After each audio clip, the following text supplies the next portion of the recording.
Hello everyone, are you looking to invest in a mutual fund and confused about which fund to choose, direct or regular mutual fund? Let's break it down. In direct mutual fund, you are buying directly from mutual fund company, so you are only paying expense ratio called annual management fee for fund manager and their team of resource analysts. Whereas in regular mutual fund, you are buying mutual fund unit through a broker, agent, advisor or banks.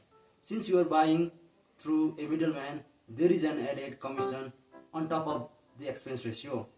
This commission ranges from 1 to 1.5% annually. Now let's see how does this commission affect your investment.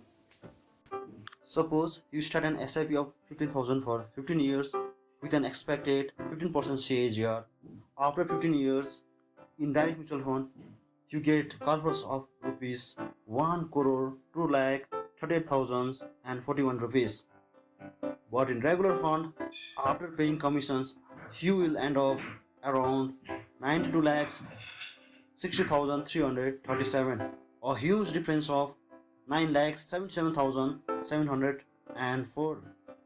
Choosing direct mutual fund can help you save on cost and get high returns over the long term. Like and subscribe for more investment tips.